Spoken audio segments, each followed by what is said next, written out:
Di Malaysia ni semua kaum dah dimelayukan. Kelemahan bangsa Indonesia yang amat mudah diprovokasi kerana sebahagian besarnya berpendidikan rendah dan berfikiran tertutup.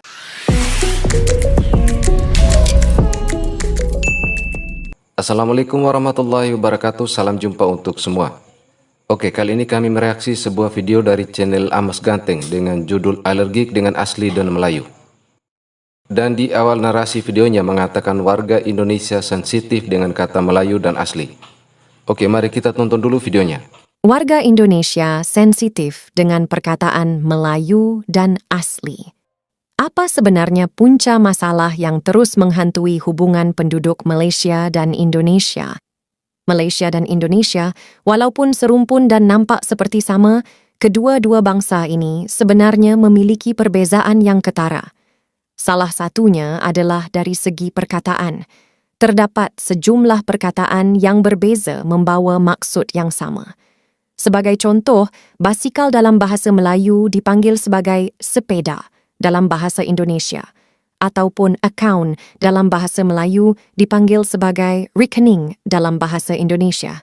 Tapi yang menjadi masalah adalah apabila perkataan yang sama membawa maksud yang berbeza bagi kedua-dua bahasa ini.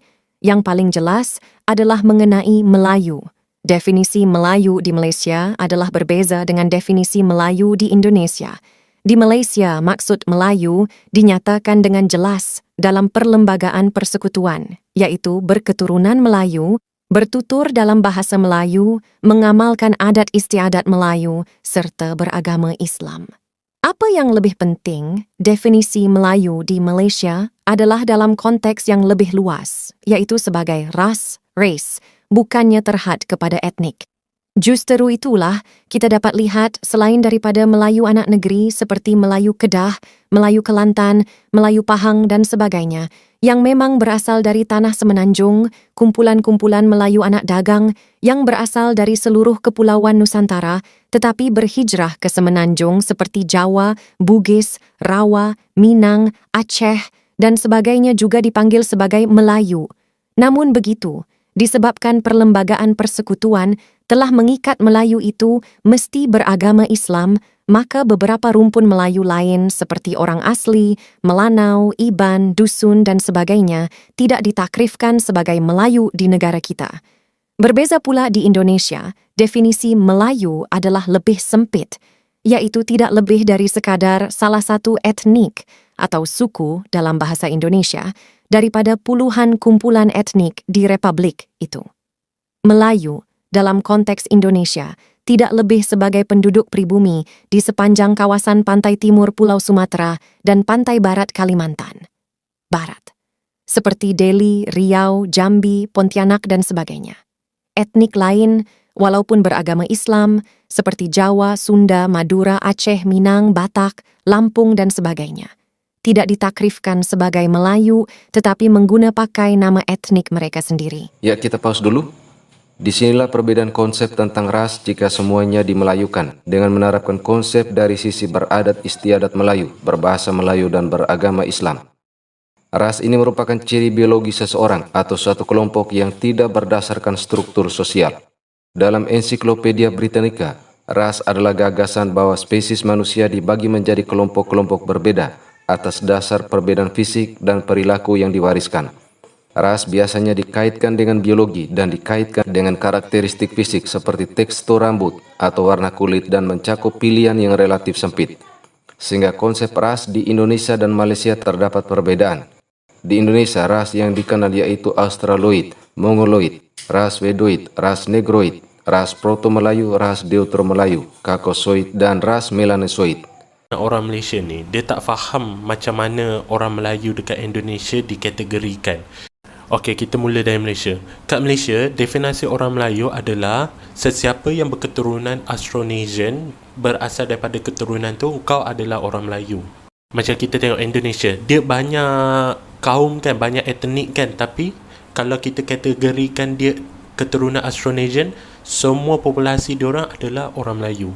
So, kalau kau orang Jawa ke, orang Bugis ke, orang Dayak ke, orang Banjar ke, Palembang ke apa ke, kau akan dikategorikan sebagai orang Melayu kalau kau kat Malaysia. Kalau kat Indonesia pula, orang Melayu ini bukan bangsa tapi etnik.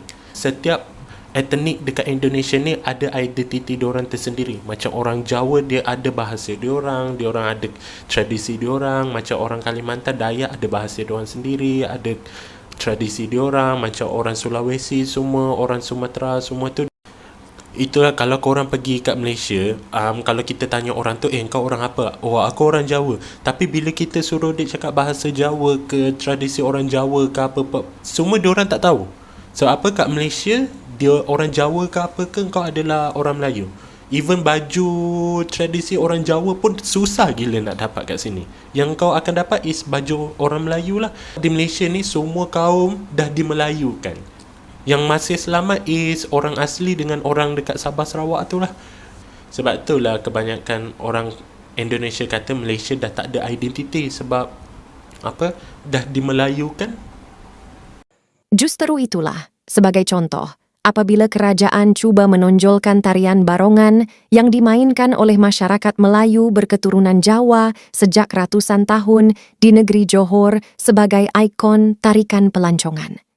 Berlaku kekeliruan di pihak Indonesia kerana tarian barongan di Malaysia merupakan versi lain kepada tarian Riog Ponorogo yang dimainkan di tanah Jawa oleh penduduk tempatan.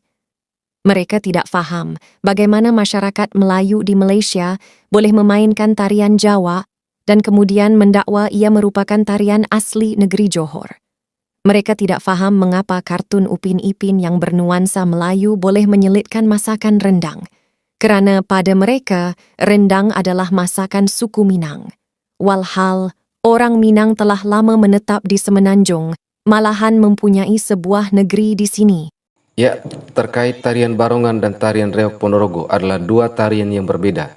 Dan jika diambil contoh orang Jawa yang telah berabad-abad bermigrasi ke Suriname, adat dan budayanya masih menggunakan nama dan adat istiadat asal, dan Suriname pun tidak mengakui Sisi sebagai budaya asli Suriname.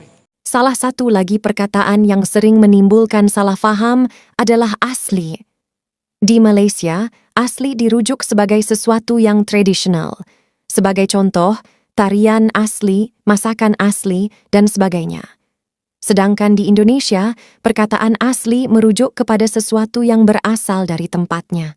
Sebagai contoh, tarian barongan merupakan tarian asli di negeri Johor, bermaksud tarian ini adalah tarian tradisional yang dimainkan di negeri ini. Apabila masyarakat Indonesia membaca kenyataan tersebut, pada pemahaman mereka, menuduh Malaysia mendakwa tarian tersebut berasal dari negeri Johor. Sedangkan umum tahu ianya berasal dari Pulau Jawa. Oke, kita akan melihat pengertian asli dalam bahasa Melayu sebagaimana narasi dalam video ini. Asli dalam bahasa Melayu pengertian sama persis dengan pengertian asli dalam bahasa Indonesia, sehingga maknanya sama. Asli bukan berarti tradisional. Dan kita bisa lihat definisi asli sebagaimana yang tertulis dalam Kamus Bahasa Melayu. Berarti bukan orang yang asal keturunannya, lahir dan tinggal di sebuah negeri. Orang penduduk asal sebuah negeri, bukan orang asing atau orang pendatang. Bukan sesuatu yang berasal dari sebuah negeri atau daerah itu sendiri, atau bukan ciptaan dan sebagainya. Ya, dari pengertian asli ini, sebagaimana narasi yang disampaikan di dalam video ini, tidak sama persis dengan Kamus Bahasa Melayu yang diterbitkan di Malaysia. The Hidden Hand, yang memang berniat memecah belahkan kedua-dua bangsa serumpun dan seagama ini, amat-amat memahami perkara ini. Mereka juga tahu kelemahan bangsa Indonesia yang amat mudah diprovokasi, kerana sebahagian besarnya berpendidikan rendah dan berfikiran tertutup. Justeru itulah, amat mudah bagi mereka memercikkan api permusuhan dengan mengubah suai iklan pelancongan Malaysia. Didalangi oleh Discovery Channel yang berpusat di Singapura dengan menyelitkan tarian pendet yang berasal dari Bali. Mereka tahu, masyarakat Bali yang beragama Hindu tidak terdapat di Malaysia dan Malaysia tidak akan dapat memberi penjelasan sebagaimana isu persamaan tarian barongan dengan Riog Ponorogo. Akhbar-akhbar dan media massa di Republik itu yang sentiasa dahagakan isu-isu hangat. Tidak ada masa untuk membuat semakan dan siasatan mengenai kesahihan iklan tersebut. Sebaliknya mengejar rating berdasarkan sentimen semasa rakyat Republik itu yang mempunyai IQ yang rendah. Oke, ketika menjustifikasi bahwa orang Indonesia IQ-nya rendah sesuai tes yang tak jelas tersebut, maka itu bukan menjadi sebuah ukuran akan kecerdasan suatu negara dan bangsa.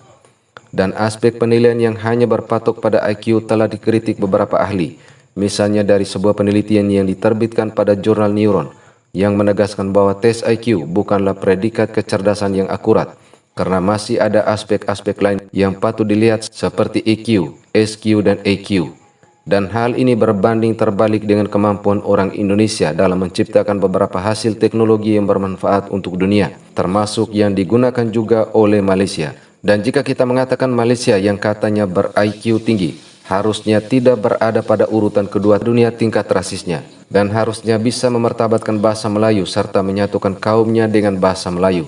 Tapi sayang, IQ yang tinggi ini terlihat saat ini banyak warga asing yang menguasai perniagaan di tingkat akar rumput. Maka inilah yang dikatakan sesuatu yang berbanding terbalik. Nah, The Hidden atau agenda tersembunyi yang dinarasikan adalah bahwa ada upaya memecah belah kedua negara ini. Ini adalah opini sesat yang di awal narasi videonya seakan-akan Indonesia alergi dengan Melayu. Yang perlu dipahami bahwa Melayu adalah salah satu etnis di Indonesia yang secara kuantitatif jumlahnya lebih besar dari Malaysia. Dan justru yang menjadi pertanyaan apa tujuan dibalik memelayukan suku bangsa, budaya dan peradaban di Indonesia.